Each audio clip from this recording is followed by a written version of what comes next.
Welcome to the E-Show with Neil Ravin. Founded in 2013, the EHL has become the college placement leader on the East Coast. Sit back and learn more about the next step in your junior hockey career. Welcome to the E-Show, presented by the Penalty Box Foundation. The Foundation's mission centers around their daily motto: we take care of our own, as they help out all of those within the hockey community who've experienced a catastrophic event. Learn more at penaltyboxfoundation.org. What's up? My name is Neil Ravin, and this is episode number 134 of the E-Show. On this week's episode, we turn the calendar over to September and feature the Philadelphia Little Flyers. Mark Catron joins the podcast to look back on another phenomenal season in 2021-22, plus preview what's to come with the return of Mike Narrigan, who will coach the EHLP team this upcoming year. Further along, the E-Crew welcomes a special guest to the podcast, as Tom Willms, the longtime broadcaster of the Little Flyers, helps the group put together arguably the best top 10 selection of the entire offseason. I'm joined now by Mark Catron, the head coach and GM of the Philly Little Flyers. How's it going, Mark? It's going well, Neil. How you doing? I'm doing well. Thanks for coming back on the podcast. Down to the last two Team of the Week features here. And I'll start this interview with the same question I've asked every coach so far this offseason. When you look back on the 21-22 season, what are the first thoughts that come to mind for you? I thought we had a really good season. So I guess the biggest thing that I'm most proud of is we put, I think, 14 total kids went to college this year. So, I know we had a good season record-wise, and we made it to Providence. But, regardless of how that went, it didn't go great for us, obviously. but putting the kids into colleges, and some really good colleges, that's probably our the thing we strive for. Yeah, and I know Providence didn't go the way that you had hoped, but let's go back prior to Providence, because you won, 9 of your last 10, 16 of your last 18, and obviously then you went through the playoffs to get to Providence. You had to be feeling pretty good about the way that you finished the season, right? Yeah, we felt great about it. It was, we were chasing the entire time there, trying to catch Adam to win our division, which was a tough one. And we did that, and then kind of got on a roll through playoffs, and just, I don't know, ran out of gas, or just, it was a different feel in Providence for us, that's for sure. Yeah, and it's funny. I noticed with every team, good teams, bad teams, you name it, there's always like a stretch in the season where there's some adversity. It felt like yours came right after your team got back from the holiday break. Did you feel the same way? Yeah, again, we had a tough January. I think we might have had 13 games in January. With the different breaks we had to kind of cram in January, and it just felt like, without us having weekend ice time, because our rinks are packed, it just felt like we were going from game to game to game, yeah, and not a lot of practice time in there. So there wasn't a lot of recovery time, and that's what it felt like in January. I thought we got it back in February and got that run going. For sure. And you mentioned this earlier, and I want to get back to it, just because every season's different, but this past season, I don't care what anybody else says. I mean, I know you agree. The South Division was on another level. I mean, all four teams had over 25 wins. You and the 87Gs had 30 wins. What made it so challenging this past season? Yeah, I think all four teams had quality players on it, number one. So you couldn't, take a game off. You know what I mean? You felt like even if you let down for a period, you found yourself behind playing any one of the other three. And I think in one way, I think it helped all of us because, you're playing those high-intensity games. It felt like every single week. I thought it helped us when we got to showcases and things like that, honestly. But then again, it could have been also the downfall and getting tired out near the end. So add its plus and minus to it, for sure. Oh, for sure. And I guess for me, the one game that I always kind of look back when I see your schedule from this past year, that you played on February 1st against Team Maryland at home. It was actually Jackson Bernard's first game with Team Maryland. He moved there from the Apple Corps, and he shut you guys out. When he moves to Maryland, And then obviously down the stretch, you mentioned earlier, you're chasing the 87s in game count, but you're just behind in points. Are you guys looking at the standings and trying to figure out who do we want to face of these three opponents? Or was it more, let's just focus on what we have to do, and when we get there, whoever the opponent is, that's the opponent? Yeah, I think we were more of the latter of that. I think it was first trying to make sure we had home ice. So top two was the first goal, to know that we could get 2 of the 3 games at home. And then you started looking at who you matched up well with or not, and what goal you maybe wanted to face or not, So I think at that point, like, I didn't want to slow it down because I wanted to get that momentum into the playoffs, no matter who we had to play. And it was always going to be, obviously the 2 rounds were going to be tough just to get out of our division. For sure. And it just worked out that you played the Ducks numerous times in a row this year. Well, Terry and I, at the very beginning, Neil, Terry and I said, let's not play each other 3 times in the last. That's we call that a loading point for the scheduling process this year. But back to another comment that you mentioned before. When you look back on this past season, obviously there's the disappointment of how things ended in Providence, but there's also your placement into college, as you mentioned earlier.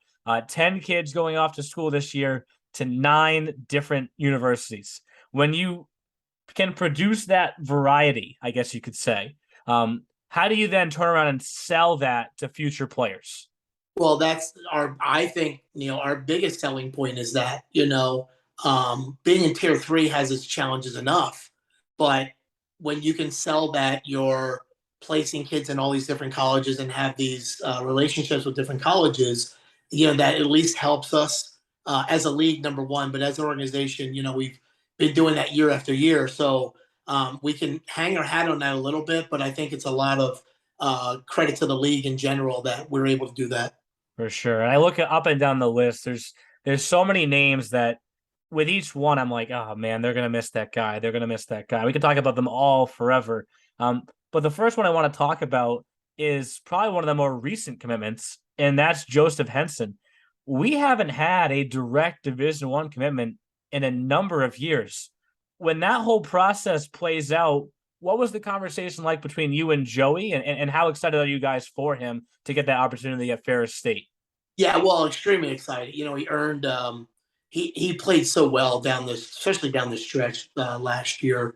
And when he called me, he was like, he called me as soon as the coach called him and was kind of on cloud 9, running around as a mile a minute, his conversation. Slow down. Okay, when are you visiting? I just want to make sure it all went through before we sent a word to anybody. Yeah. But I just was so excited for the kid. He worked so hard. He came in the year before and was behind Jakob Kobik, and he went home and he really worked hard during the summer. He would text me a lot how hard he was working and how much ice time he was ready for the season. And again, once we got to that situation where he was getting the majority, he really took off from that. But as an organization, it's just an awesome. It's great for the kid, and I think it's tremendous for the league to see that it's not an impossibility.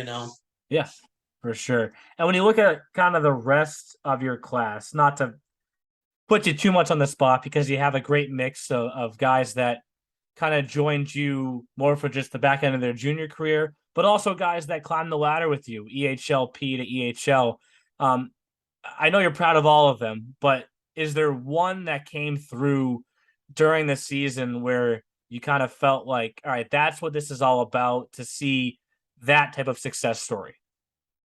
That's a tough one, Neil. It really is, because they all kind of, we'll get kids from all over, and some of them had other opportunities at higher levels, with the Bove, and then coming back and doing what he did for us on the ice. And the same thing with McDonnell. He came, he had other opportunities, and to his credit, he came back knowing that this was my way to be seen and get the ice time I need to show colleges I could play, and to end up at Stevenson was a great one for him. So, but that's kind of the ones you comes off your head right away. and guys like that. So it's hard to just pick one because it shocked me. Like I didn't know what to expect from Tony Andrews. I didn't know him well. And all of a sudden he was this, one of the, nicest kids, number one, but easygoing, kind of goofy, but had a great year for us, and it was kind of expected. So that was the most surprising, I think, to me was Tony and the season he had at our level, because he was in a different league and he didn't have those goal totals and things like that. And I was a little nervous about him coming in, and he was a really nice surprise for us. For sure. One of the fastest skaters, honestly, in the league this past season as well. We've talked enough, I guess you could say, about your EHL team making it to Providence, because your EHLP team went on a great run as well. Getting through the Renegades first with a pair of 1-goal games, and then knocking off the 87s. You can say that one was a 2-goal game, but really, when you look at the run to get that team to the finals, it was a bunch of 1-goal games. I know, again, it didn't work out at the EHLP level in Providence, but for that group of younger players to also get there and get that experience, how valuable do you think it was for them? Well, Neil, it's extremely valuable because some they'll be returning, and then you've got that are moving up to the EHL. With the Johnny Lees and Logan Downs and Ronnie Petrucci, Nick McKay, they're moving up to the EHL, and I think that experience and that kind of pressure games down the stretch, and they obviously logged the big minutes. Yep. And now they're ready for the next step, and exactly how we wanted the league to be and our team to be in this league was get them that experience, get them that those pressure situations, and then bring them to the EHL, and that's what they're doing now. For sure. You'll see I think we moved 5 or 6 up to the EHL.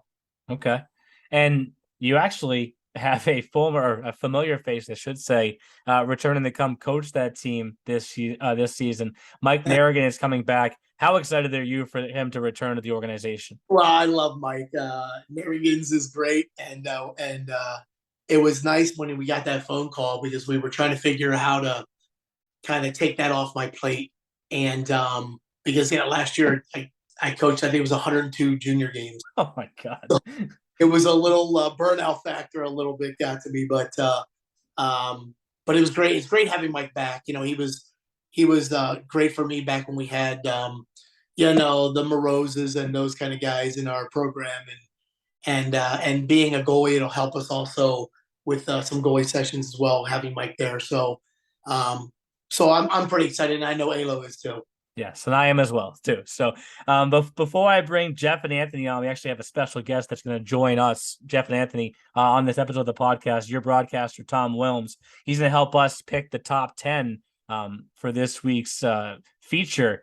But as I've done the last few weeks and throughout the summer, I'm going to have you kind of begin that list for us. And I kind of teased this in this past week's episode when we featured the Warriors, that the top 10 selection for the Little Flyers may be the hardest one we have of the entire summer, just because there's been so many prolific forwards, defensemen, goalies throughout the year. So to make you pick one, I know is putting you on the spot because there's a bunch of names that we're going to probably talk about and mention and put anyways. But if there was one Mr. Little Flyer, who do we have to start our list with? Wow, because it's a tough one because Rocky will have his whole set. Yeah, I was here the whole time. George was here, so he and I may have a different set. I wouldn't say in my tenure. I guess you go with Austin Master. Okay, but you also, how do you've got Jamie Buscell just signed a pro contract, and you got Alex Peterson who went to Division I. From our program. So it's a tough one, but in my tenure, and I'll preface by saying that as my head coach, probably Austin Master as me as the head coach. Okay.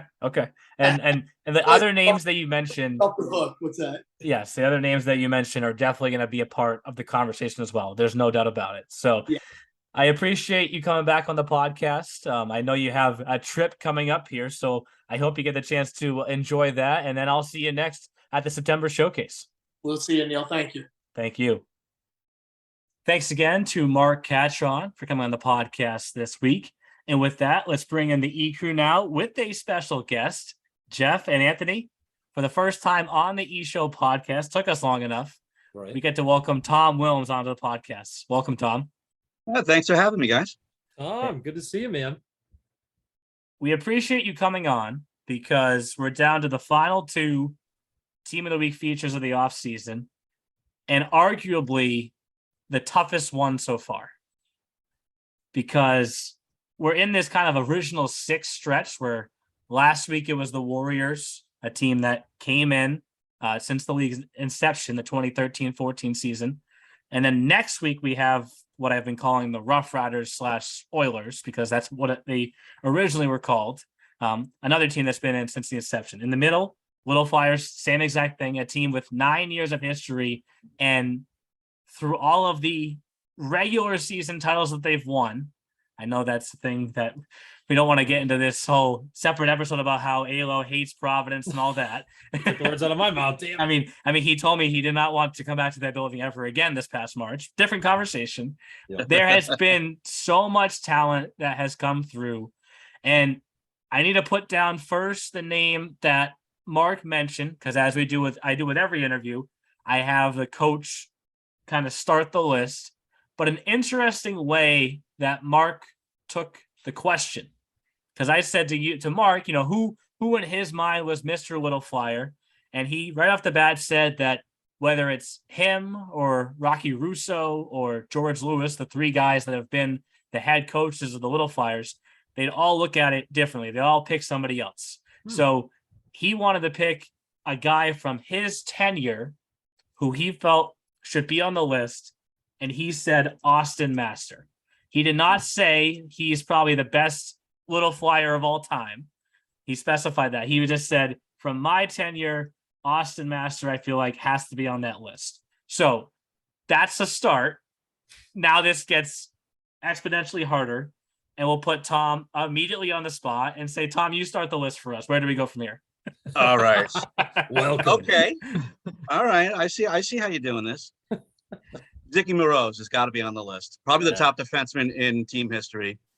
16-19. Again, just his 18-19 season, 72 points. He led the team in points in that year. And I wouldn't even say he's an offensive defenseman. Again, he put pucks on net. He can move the puck from the middle third to the offensive zone, but he was certainly very strong defensively as well. So again, 3 seasons, 122 points. That's third most in the EHL era. Second in all-time assists as well. That's a no-brainer. Zicky Moroz. How many defensemen have eclipsed the 100-point mark? That is not many. He might be one of the only ones, actually. Like in league history or just Little Flyers history? League history. League history, he's definitely one of the few. It's got to be only a handful.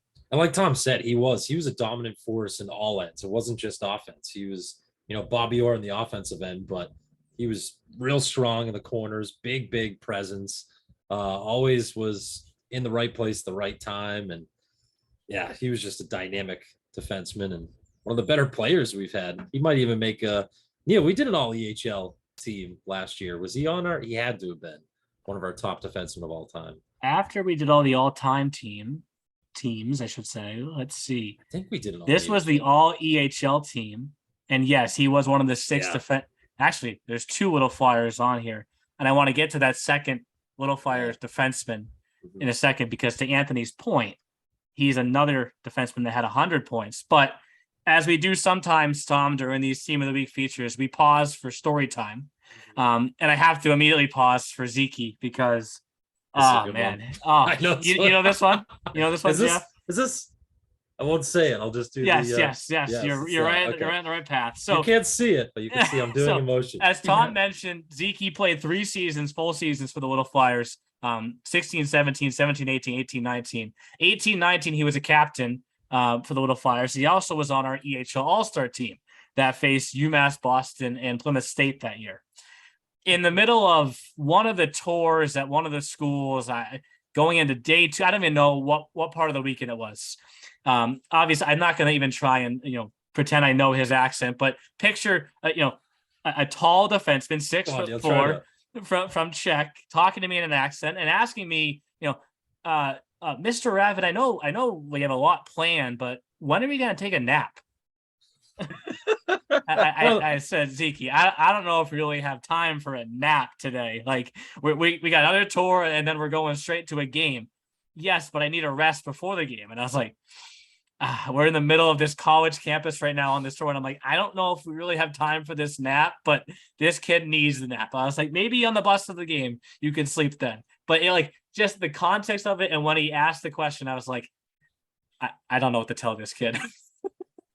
I mean, look, hockey players have their routines, and Yes. for him, he probably had that routine of having a pregame nap. And even if it's an all-star game, you've still got to do it. It was that is goalie level. Usually they're the ones with the quirks, not a top scoring defenseman. right. So, I mean, it was just, like I said, the timing of it was so funny. Here you go, Anthony. I got all of the all-time scorers pulled up. I'm going to quickly count the D, which it says Swanky's listed as a D. He's not a D. I got 1, 2, 3. There was 4. Gabe Chucklin's in here also. So 4 all-time. And 2 of them are Little Flyers. And while we're on that path, we haven't started this way yet. Why don't we just go back-to-back defensemen?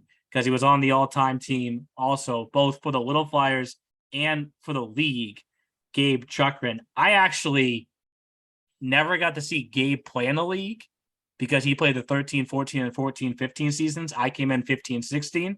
So Tom, how dynamic was Gabe Chuckling? It was very early in my tenure as well. I did see him play his first, again, when he first arrived. He actually, I believe, predates the EHL. He was in the old Atlantic League as well. He was very much like Moreau's, but not quite the size. And he was more of an offensive defenseman. He, again, certainly solid on the behind the, in the blue on the blue line, but certainly more of a offensive defenseman where Zicky goal line to goal line was powerful. He could even, if Zicky wanted to, he can go to the corners forward wise and do some damage. I'm not sure if Gabe could do that defensively, go into the corners as nastily as Moreau's would. But yeah, Chucklin in those early days, again, keeping in mind that when the Little Flyers transitioned from the Atlantic to the Eastern League, they went from a sub 500 team just about every year. Yep. And then that class, it just coincided perfectly with the EHL, just turned that team with the arrival of Rocky Russo as well into a contender. And Chucklin was, again, a leader on those teams. 2014-15 defenseman of the year. Like I said, I didn't cross paths with him because it was the 2 seasons prior. I do remember him being a massive part of UMass Boston's run to the Frozen Four. I want to say this season, 18-19, and they fell behind in their Frozen Four game early, and he helped them come back. They ultimately lost, I want to say it was 7-6 in overtime or something like that. And Chuckling had 5 assists in the game. So he brought it with him right up to college. He was a captain at UMass Boston. I remember when we actually played UMass Boston, I was mentioning this before, with Zeke Moreau's. Chuckling was lined up against us. So funny how things all came full circle. And Tom is right. 2 seasons of the Atlantic Junior Hockey League and then played midgets there as well. If we're talking Mr. Little Flyer, it's basically this kid's profile. I was going to say, that's literally, I was just thinking is that he was a through and through Philadelphia Little Flyer, staying in their system from Utes all the way up to the EHL. And I know I'm trying to remember too, because I came in February 2014. Tom, when did you start with the EHL? Around the same time, right? First year of the EHL, I actually did the playoffs for the Little Flyers. So this will actually be my 10th season with the Little Flyers and 9th full. So from the beginning, essentially. Yeah, so me and you have both been around for pretty much just as long, because back then I was just doing hockey TV showcases for the EHL. But yeah, I'm trying to remember Chuckling too. Like you said, 5'11", 194. So yeah, he didn't have Zeke's 6'4", 225-pound frame, but still a really good player and a good addition to this list for sure. With Tom bringing up playoffs, I guess I should now ask a tough question, because the first time talk about this. Yeah, the first time I met Tom actually was at the end of the 2016 season. The finals that year were Little Flyers versus Monarchs. And I know it went in the books as a 3-0 series sweep for the Monarchs, but 2 of those games went to overtime. One in New Hampshire and one down in Aston. The following year, Little Flyers were right back there again against the Junior Flyers in that epic playoff series. And then obviously they've made it to the EHL Frozen Finals twice, losing in their first trip to the Frozen Finals in the championship, the second trip in the championship game. Tom, in your mind, what year sticks out as the toughest year for the EHL team to look back on and say, like, that should have been the year? Probably the year against the Junior Flyers. We handled them fairly well during the regular season, still tight games, but there was a lot of confidence going in. From what I remember, they had a tough series in the semifinal, if I remember correctly, while we pretty well rolled. Yep. And none of us were expecting a sweep. Again, it's like Rangers Islanders. It doesn't matter what the record is. It's gonna be crazy. Same thing. We're up 2-1 going into their building. We were in overtime, of fluke goal from center ice. What are you gonna do? And then next day, or is it the next couple days later in the game 5, just a scramble out in front, a blind pass from the boards, a bounce here, a bounce there, and the Little Flyers win. That's probably where it was tough. I mean, It was great. Don't get me wrong. And again, I'm not going to jump on the ALO bandwagon talking about how Providence is terrible or whatever. but I will say that 5-game series, Little Flyers, Junior Flyers, no matter who won that series, is probably the best finals this league has had. Again, nothing against any other teams in any other finals, but 5-game series in the home barns, and they were packed, especially for the last 3 games. I mean, and it wasn't just, oh, here's parents and people hanging around the rink. No, there were people who came out specifically to see those games. So again, that's probably the toughest one, again, especially losing it on home ice. Yeah, you go down 2-0 to New Hampshire, go up there, have to win. I think we had to win 3 straight, and you lose. It's kind of like, all right, once you got down 2-0, that wasn't going to happen. But the back and forth nature of the Junior Flyers series, I mean, it was an honor to have the call for that game 5. It was probably the hardest game-winning goal I've ever had to call, because obviously the Little Flyers broadcaster, I know those kids, but I wanted to give the Junior Flyers kids a moment as well if they were to win. So that was a conscious thought the whole time. I mean, don't get me wrong, when I got off the air, it was darn. But it was, you're a true pro, Tom. You're a true pro. But, to be honest with you, I was, happy for everyone on the ice for both teams. It was an epic series that would have gone 7. It would have gone 9. It would have gone 11. It was that great of a series. I'm sorry to cut you off there, Neil. It kind of reminds me of what Mark Catron said about this year with how tough the South Division was, where it's like, if you leave it all out on the ice, there's really nothing to be ashamed of. And I'm glad, Tom, you brought up the fan base, because I want to speak from experience with the EHLP team this past season in the series between the Little Flyers and the 87s. When the game was at Jersey Shore Arena, there were a lot of parents and fans showing up for that EHLP game. Yeah. And that was, like, Chris Russo, my ringside reporter, could also attest to it. That was probably the most raucous and lively game I've seen at Jersey Shore Arena so far in the 2 years the 87s have been there. Philly faithful. They're pretty raucous in every sport, right? Professional, whether it's the Eagles, the Flyers, the Phillies. Let's just say Philadelphia sports fans are #built different. Well done. I cannot dispute that. Nope. I cannot dispute that. Even though I'm a New York fan, I remember I'm originally from New York. But Philadelphia, they are a special breed. Yeah. Yes. Well, hey, Tom, two of us both Devils fans, so we might work for rival teams in the EHL, but at least for the NHL, we can see eye to eye. Yes, and we've both been miserable for the last decade. Oh my Yeah. god, Guys, Eric Holla is going to change your Oh, my season God. this year. All right. You got rid of Pavel Zacha. He's coming to Boston. Eric Holla is going to New Jersey. He's going to be the difference maker. You watch.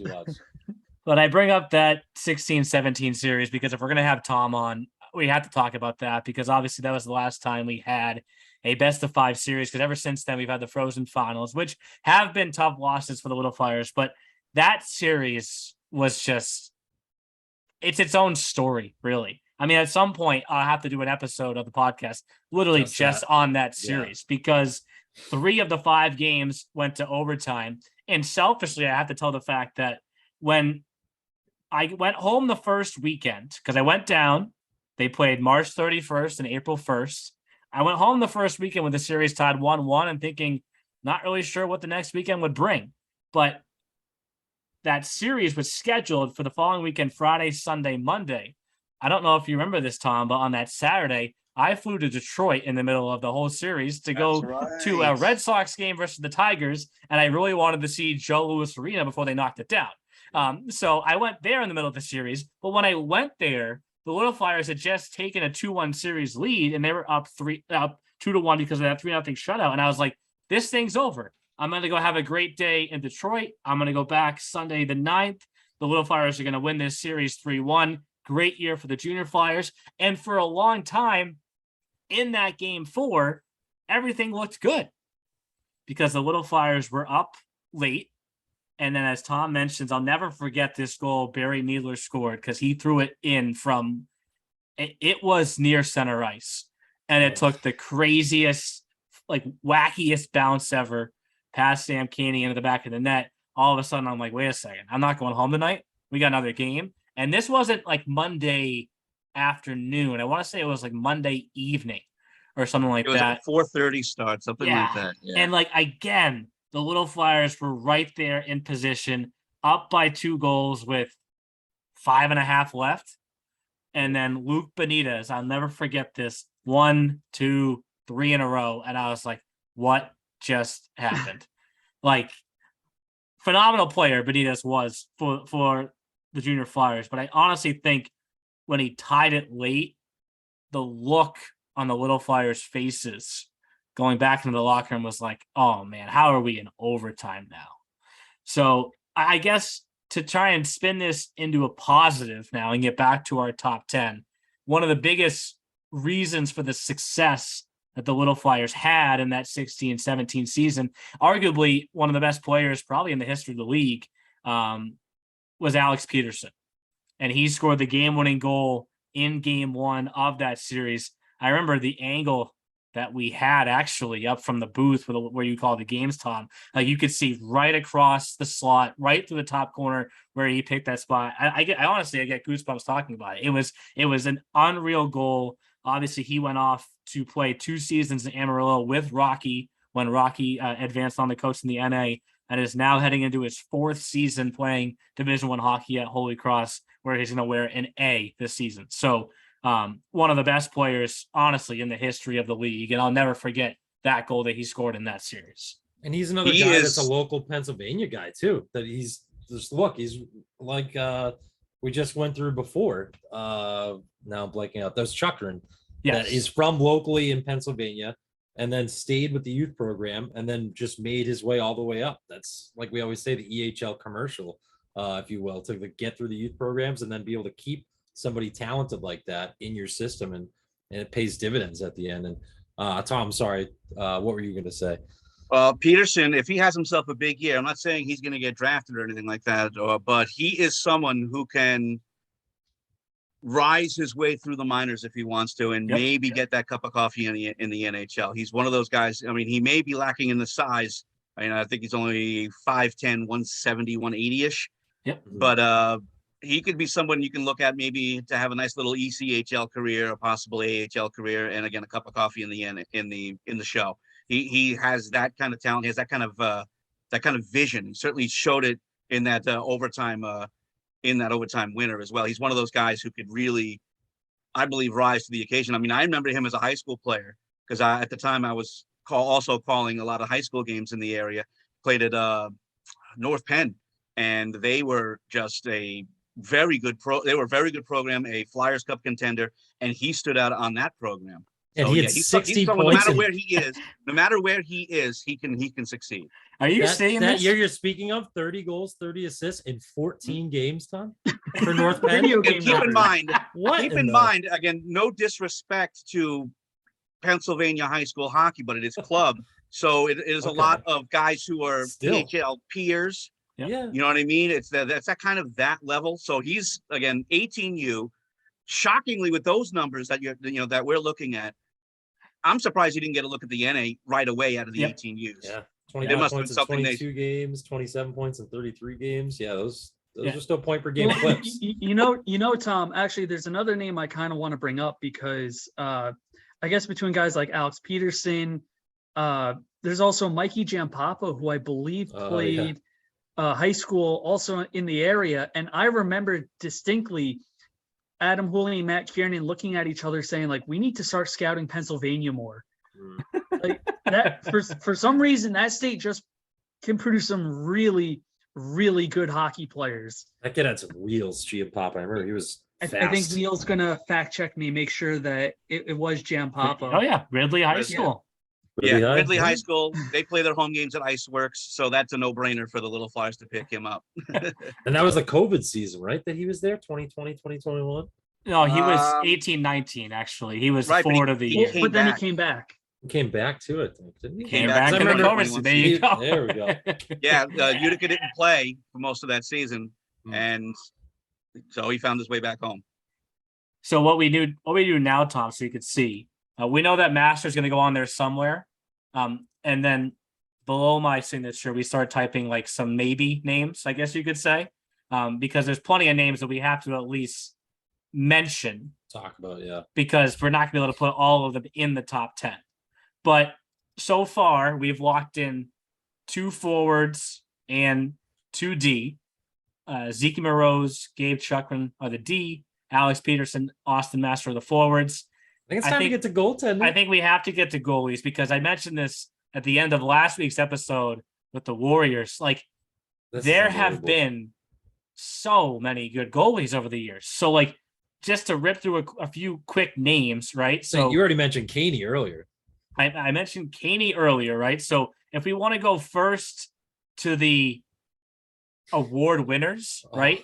So Brawley. you got Trevor Machucci, who won the goalie of the year in 14-15. You got Sam Caney, who won the goalie of the year in 16-17. You got Brawley, who won the goalie of the year in 18-19. And still, to this day, I should say Miller just passed it. Yeah. He had the record for a while for all-time wins with 51, right? So there's 3 names right there, but there's a bunch of others that we can mention as well, just to make sure we acknowledge it. Joey Henson was on this past year's Little Flyers team, heading off to play Division I hockey at Ferris State. One of Jeff's favorite names to mention is Thomas Mclaren, because he was like undefeated as the backup for Brawley that one year. Joe Giacobo, who went off to Utica and then I think now is at Albertus Magnus, to keep the Hensons going. Alex Henson was a big reason that first Little Flyers trip to the EHL Frozen Finals took place. I mean, there's so many awesome goalie names on this list. We have been blessed in Aston to have good goaltending just about every single year. It's very rare that we had a goalie question going into the second half of the season. Yep. We'd at least have one, if not a 2-headed monster, in goal. We're very lucky. Again, and championship teams, even though we haven't won it in the postseason, you still have to have that man between the pipes to build out from. And Little Flyers have been lucky.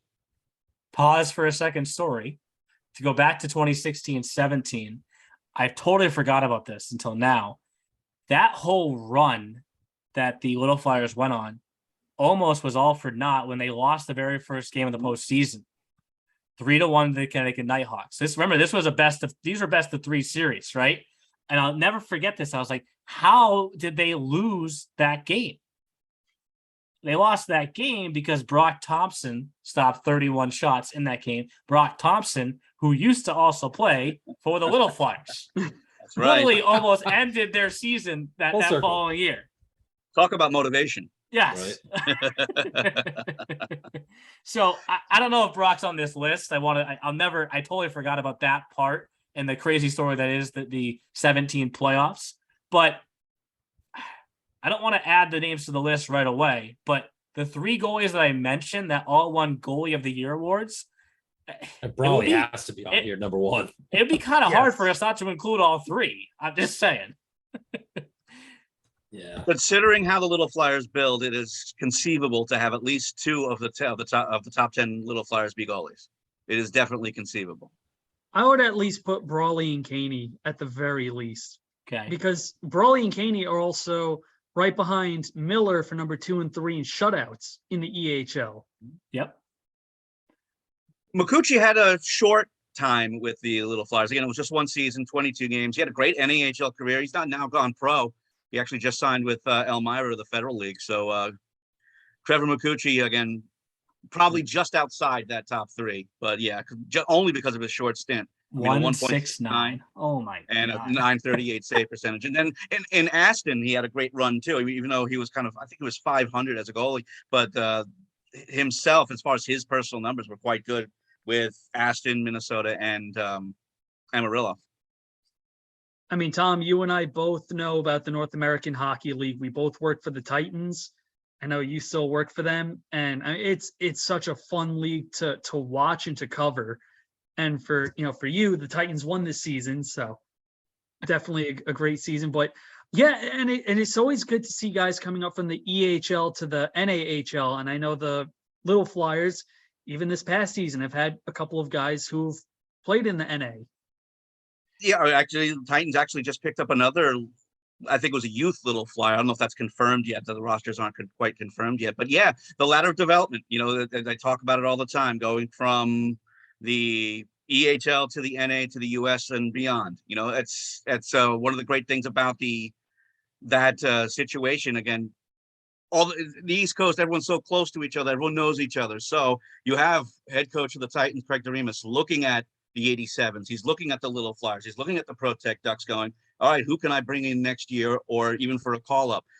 And it just keeps moving up the line. So it's wonderful to see. I mean, New Jersey this year had quite the run as far as junior hockey is concerned. I mean, 87s, Titans, and 2 other junior teams winning their championships. So Yep. we've been fortunate in the Garden State. Yes. So just to make sure we mention a few stats. So we added Brendan Brawley and Sam Caney each to the list, which now gives us 6 of the 10 already. We started cruising for a little bit. Wow. Just to mention Brawley, I mentioned before, 18-19 goalie of the year. He's now at Plymouth State, where I want to say every season he's been there. He's won a MASCAC championship because Plymouth State's won like the last 4 MASCAC championships. So make sure I mention that. I know Tom talked about Micucci and now in the pro career. We'll have to put him kind of below the signature for now to see if he makes it on this top 10. One of my favorite players I got to actually know early on was Sam Caney, who now plays at Trinity. I mean, his numbers were just out of this world when he was with the Little Flyers. I mean, there isn't a goals against average above 2, right? Like and he's number 3 on our all-time EHL list for shutouts with 12, one below Brendan Brawley with 13. So, I mean, like we said, it's the good goaltending that's walked through the doors of the Philadelphia Little Flyers, and it's just like the Boston Junior Rangers that we did earlier this season. That we had 2 or 3 goalies on that one too, with Gerard and I think it was Egbert. So same thing down in Philly. And it started right in the beginning with Greg Procopio. He played a couple of seasons with the Little Flyers, so 1.59. Again, not going to crack this list, but Joe Giacobo. It started right from the beginning. Joe Giacobo is another good one too. He's still on the all-time shutout list. He's number 7 with 7 shutouts. And he did it the same year as Caney. They were a ridiculous 2-headed monster that year. Yep. Oh, so man, actually, Neil, quick aside, my favorite backup goaltender of all time that I've talked about in the E show. Oh, yes. Thomas Mclaren. What year was that? When he went undefeated and had, I think that was the year, was it Alex Henson was there? No, I want to say it was the year Brawley was there. Or was it when Brawley was there? McLaren was like 16-0 with like a 1.55 goals against. There it is. Literally, it's like burned in my memory that he was undefeated as a backup and literally could have started anywhere else. But like Tom had said earlier, they've always had a two-headed monster pretty much in Philly with double goaltenders. And he's now at Assumption College, the school that won the NE10 championship this past year. So, so far we got 6 guys, 2 D, 2 goalies, 2 forwards, and we haven't even mentioned Joey Savell, Alex Ochterbeck. Joey Savell, the all-time leading points getter, Philadelphia Little Flyers history with 142. He's like, hello, guys, how many minutes are we in here? Hello. I mean, I'm Mr. Little Flyer. Hello. Yes, it's probably what he's saying. So to go to Savell, man, like, it was just different when he had the puck, right? And I'm sure he'll probably admit he did not play as hard defensively as he played offensively, right? But offensively, Phil Kessel, but he has like 1,300 points in the NHL. So, I mean, like 96 points in this regular season, 96 points.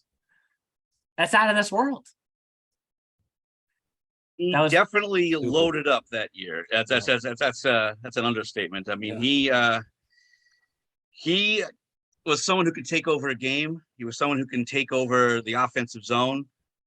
On occasion, he can get a little dangle happy, but then the coaching staff would reel him right back in. But he was again another one of those next level talents that I'm a little surprised that at the next level, or didn't even really get a look even after that first year, 46 points. Where was the NA? You know what I mean? Why? Yeah, unless he decided, wait, I'm not going to be a top 6, or I'm going back to Philly. But he was certainly capable of that. Again, those are the days when in the same building you had the Little Flyers and the Aston Rebels. So you had NA teams looking, potentially looking at them, and there was always talk how the Little Flyers in those days could have been competitive in that East Division of the NA in those days. They were that talented. Yep. And Savell was certainly a reason why. Yep. So probably on the list, so I'll put him there for now. Then Alex Ochterbeck. And the thing that I'll always remember about Ochterbeck is this 17-18 season, when he put up 88 points, he missed, I think we played 50 games that year. I want to say we had a 50-game regular season, and he had like a collarbone injury or something crazy that we were like, oh, he's going to be out for a while. And then he came back, but still put up 43 goals. And not to discredit Colin Bella from this past season, right? But say even Ochterbeck gets 5 games more, which matches the 46 that Bella played this past season. Probably hits 50. He probably passes the 47 that Colin Bella put up. Mm-hmm. That doesn't discredit Colin from what he did. But the season that Ochterbeck had in that 18-19 season, 17-18 season, like, that was pretty damn good. Mm-hmm. And then continued at Curry too. And look at those point totals while at Curry College. 17 points in 26 games, 35 points in 26 games. So, and that's something else we've talked about on these all-time lists, is how they've transitioned from being, dominating like Ochterbeck was in juniors, and then continuing that and progressing and getting even better in the collegiate ranks. And Ochterbeck checks both of those boxes pretty well. It's not easy to do, considering, again, you go from playing against guys who are, again, your age, 19, 20, and all of a sudden it's 21 to 25-year-olds and a bunch of guys who are borderline Division I talent who, I call Newman University games, and I see some of these teams come in with guys who are 6'5", 6'6", who've got some speed, and they are just a click away from being, D1 talent. Mm-hmm. So to continue that's impressive. Yeah, that's something we talk about all the time, that myself, Neo, and Anthony have talked about, Tom, is that there just isn't enough D1 slots for all the talent in the US. With getting there. It's getting there. It's building every year with Lindenwood this year. Long Island started a couple of years ago. Yeah. It's hopefully going to grow. I mean, there's enough talent out there to fuel enough D1 teams out there to still keep it competitive. Yeah, I mean, Stonehill's one of our teams that we send a lot of guys to. They're transitioning to D1 this year too, and I look forward to seeing Lindenwood's actually playing Bentley for a series up in Waltham, and the LIU Sharks will be back playing Northeastern, both women's and men. So I'm looking forward to seeing them again and seeing how they get better. So and then there's a lot more talks of a lot of teams, a lot of Division II teams because there's not a lot of D2 teams left that may also do what Stonehill did and make that jump. Maybe Sean Walsh, our big favorite over at SNU. You guys, the Penn men, want to go D1? I mean, We'll see. speaking of D1 though, like the EHL has had a couple of guys going D1 over the last couple of years. Oh yeah, including the Flyers Joey Henson. Yeah. That didn't used to happen. Andy Moore from the Boston Junior Rangers. Granted, he took a pit stop at the USHL first, then made the commitment. But yeah, I'm upset. He's still staying out there for this year. I thought I was going to see him in Matthews this year, but he's sticking with Cedar Rapids for one more year, Andy Moore. So yeah, that's a really good point, Anthony. Yeah, Joey's going to, where is he going? Ferris State? Ferris State, yep. Right, yeah. And his home state of Michigan. Back to the Michigan connection that the Little Flyers had, because they had 8 of the 30 players that were from Michigan. 8 of them were on the Little Flyers this past season. So when I announced the Michigan Combine, Mark Catron sent me a text that he was not very happy with me that I was dipping into his pipeline. So damn it! That's supposed to be a secret, Neil. Now we're combining. Now we're advertising it. Oh, get back there next year. And speaking of 8, we have 8 guys so far in this list. I mean, just to read off what we have so far, we have Zeke Morose, Gabe Chuckling, Alex Peterson, Brendan Brawley, Sam Caney, Austin Master, Joey Savell, Alex Ochterbeck. That list is like ridiculous so far. Well, GM Papa is an honorable mention right now. GM Papa is like an honorable mention. I haven't mentioned Pavel McHazenok, which is a story I have to get to still. Brett Abdelnauer, Oleg Potemkin. Yeah, oh my God, he was a man. He was a force. He was a man. Drew Gannon, Jamie Buscell, who I also believe just signed pro somewhere as well. He's making mayhem. Yep. Austin Kelly, Peter Hatton, Jacob Berg. These are guys that we had on the all-time team. Nick DeLucio, if Zeke Morose isn't in the league that one season where he puts up all those points, DeLucio was right behind him. And then played in that college series where we faced UMass Boston and then went to UMass Boston. Nick Miguel Diaz was a defenseman of the year. Nate Dunning, I'll never forget this, 18-19 was probably the best player for the Little Flyers at that 2019 or 2018, I should say, Frozen Finals. Now still plays in the same building at Newman. He may be a captain this season too. I have to check that. Chris Best. I mean, there's so many names we haven't mentioned. I do want to get to Austin Kelly, though, next to talk about him, because he played 3 seasons for the Little Flyers, was the captain his last year, and then went off to the University of Wisconsin-Stevens Point, where I don't know what year it was. One of these years, he won a national championship out there. They went, if not undefeated, they lost 1 game.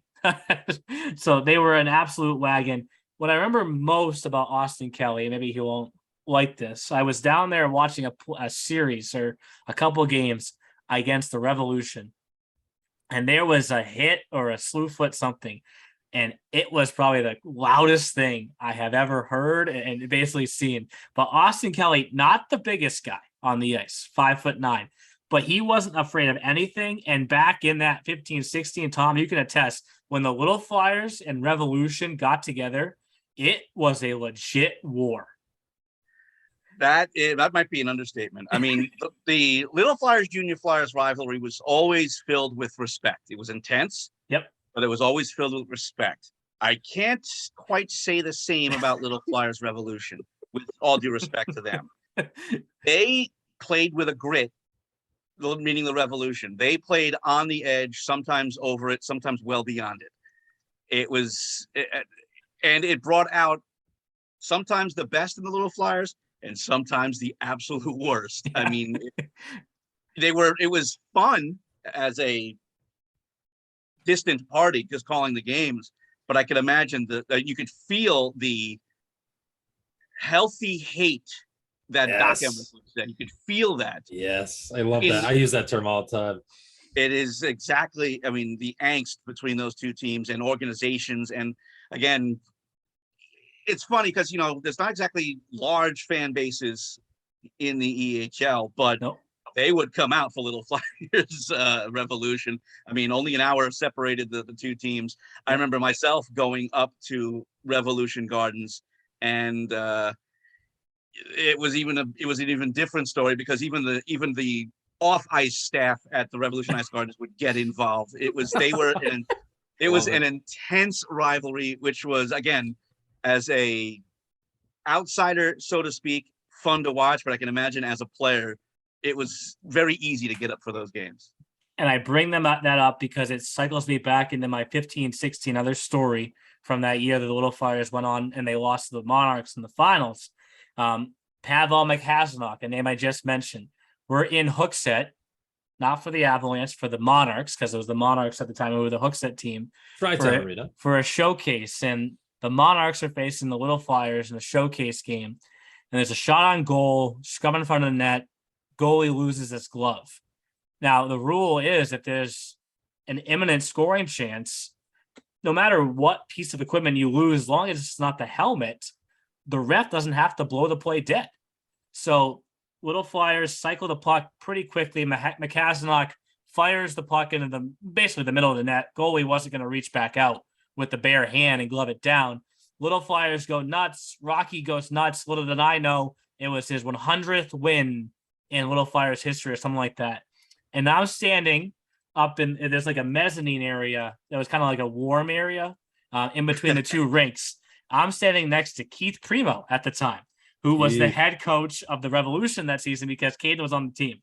Now, for those that know Rocky's not the biggest guy. For those that know Keith is one of the biggest guys. A little bit of a differential between the two. Love them both. Keith is standing next to me at 6'5", and I don't know what he's muttering watching the Little Flyers celebrate. But he's just muttering away, and I'm like, "Are you all right?" He's like, "Yeah, I'm good. Can't wait to face these guys next." And he's still muttering away. And right before he walks away, Keith looks at me and goes, "I don't know if this really matters or if you really care, but there was an NHL game once where I fought my brother," and he just walks away. And I'm like, "What is that?" What does that mean?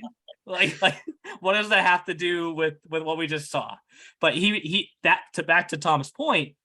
The Revolution and Little Flyers hated each other so much that even when they weren't playing each other, they couldn't stand to see the other one win and celebrate. They would hate watch as you call it. Just watch I hate this team. I'm gonna watch every minute of every game and amazing. Absolutely amazing. I miss that rivalry.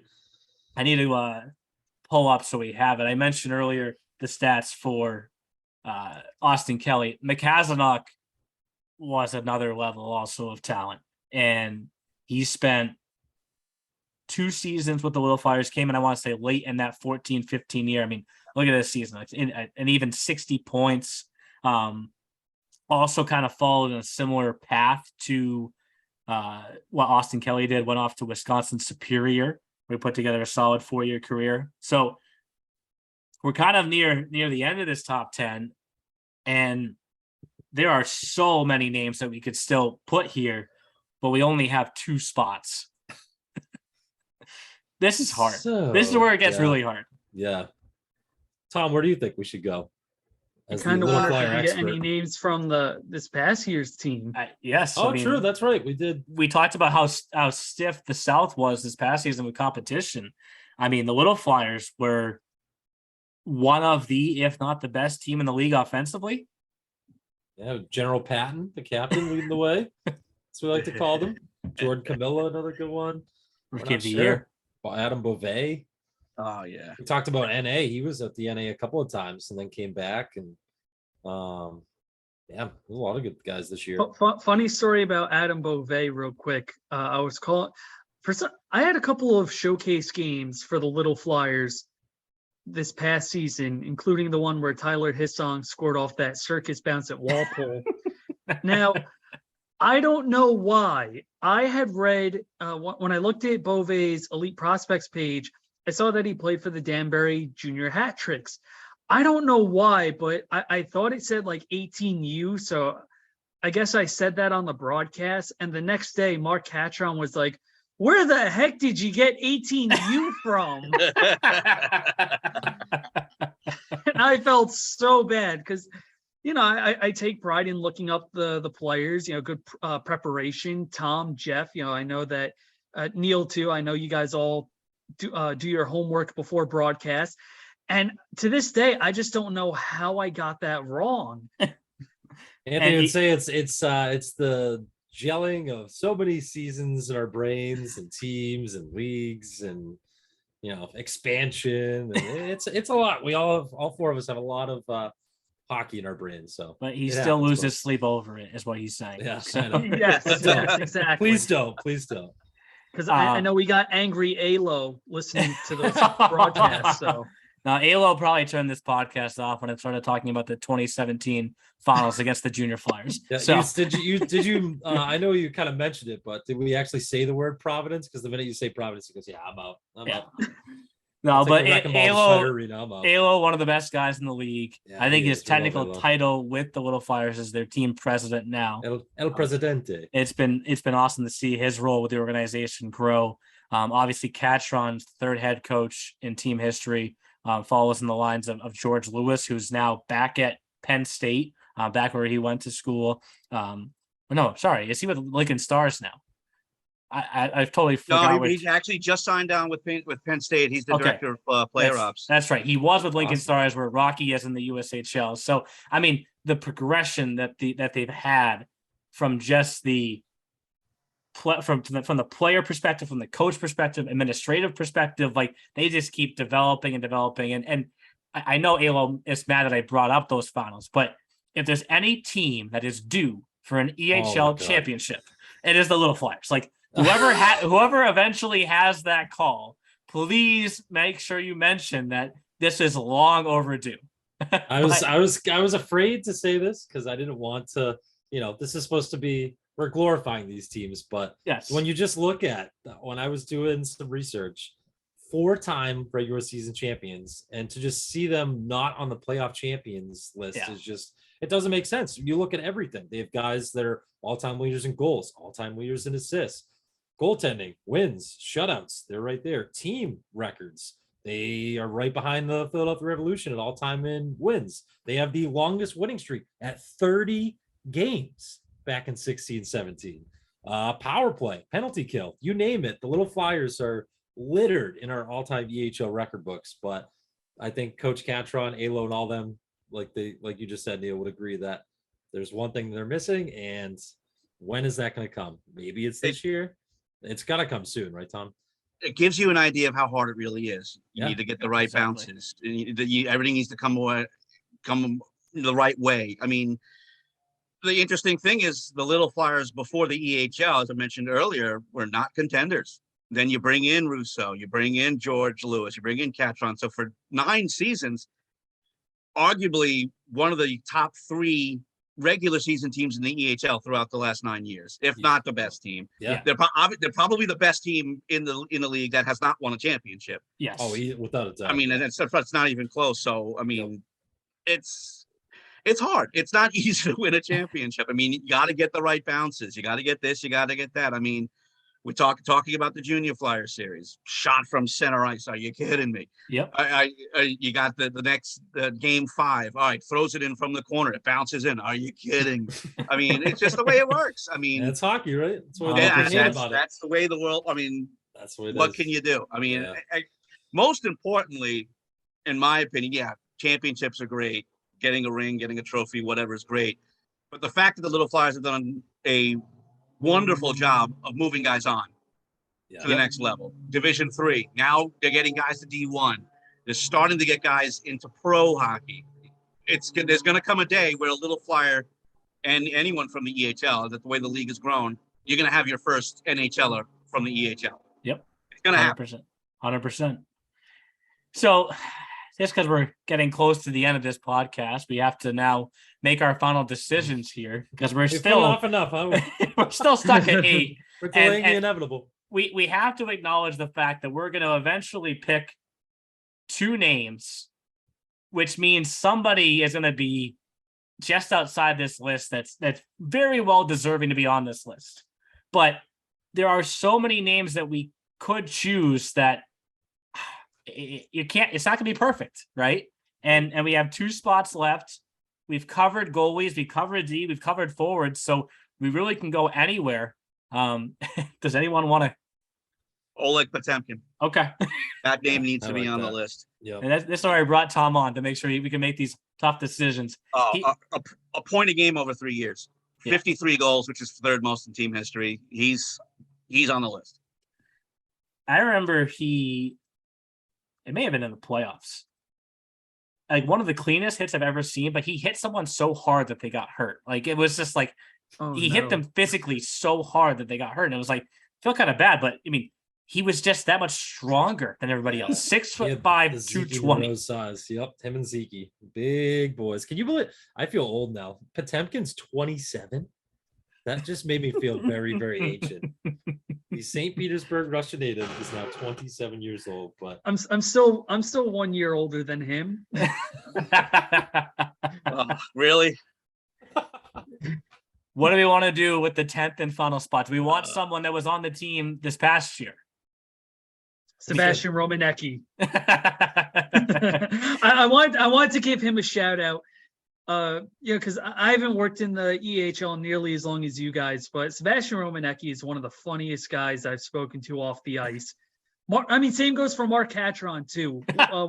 No, really, more as a coach, but a guy that I can always go to before games, just kind of talking and of course the matchups between the Little Flyers and 87s are always fun. Romaneki, realistically, not a person who's going to make this list, but even Mark said it, a great locker room guy, and those are some of the guys that you need to have on the team. And Anthony, a great story of EHLP to EHL to college hockey, heading up to Rivier this fall. So I'll take a crack at number 10, which the name I'm going to say is Jamie Buscell, because he was around the beginning of my time in the league, played 5 years at Utica. We want to talk about how successful the Plymouth State program has been with Brendan Brawley there. I feel like Utica wins their conference almost every year as well. And now he's playing pro in the Southern Pro League. And again, just for those Little Flyers that are listening, I mean, we just left off a forward of the year in Mikey Giampapa. We left off a goalie of the year in Trevor McCucci. Like, we can't include everybody. Like, it's Rookie of the year, Jordan Camilla from last year. Like, we can't include everybody, but there's been so many good players over the years. And it's just, I said this to Tom when we scheduled this. This was probably the toughest top 10 that we've had so far, but that's a credit to everything that they've done down there with the Little Flyers organization. And just to hit it again, they are so overdue for their title. It's not even funny. And it's going to come soon. It's going to come soon. So to read off the top 10, officially, Zeke Morose, Gabe Chuckling, Alex Peterson, Brendan Brawley, Sam Caney, Austin Master, Joey Savell, Alex Ochterbeck, Oleg Potemkin, and Jamie Buscell. I mean, this top 10 is absolutely stacked. So, Tom, thank you for coming on. You definitely helped us out with this. We probably... Oh, my pleasure. My pleasure. Without you on, it probably would have taken us another at least 25, 30 minutes. Right. What's funny is I have about 5 or 6 more names that could be considered, but yeah, we've got a good top 10. Yeah, you can throw those out there if you want, Tom. If you want to rattle them off real quick, throw the. Well, there's one player in particular from the early days, Zach Felser, played 76 games, 105 points. That's 9th in Little Flyers history. Again, from those early years, again, you guys may not remember him, but he's one of those guys from those early years who helped build the program to what it is today. So that's someone I certainly wanted to shout out to. We mentioned Nick DeLucio briefly, certainly an honorable mention as well. And I think that's pretty much all I got. There might be another here or there, but those are certainly two that, along with Giampapa, that are definitely respectable honorable mentions. For sure. Well, again, thank you for coming on, Anthony and Jeff. We got one of these left. That's it. We have one of these left. Rough Riders / Oilers, as I always like to say. So Eric Lynn coming on. He will not be sticking around for the top 10 selection. I'm sure he'll give us a little bit of help to get that thing started. But one of these left. Thank you again, Tom, and we'll talk to you guys all next week. See you boys then. Thanks for listening to The E-Show. Learn more at easternhockeyleague.org and follow us on Facebook, Twitter, Instagram, and YouTube. Also, be sure to subscribe and get notified when next week's podcast is released.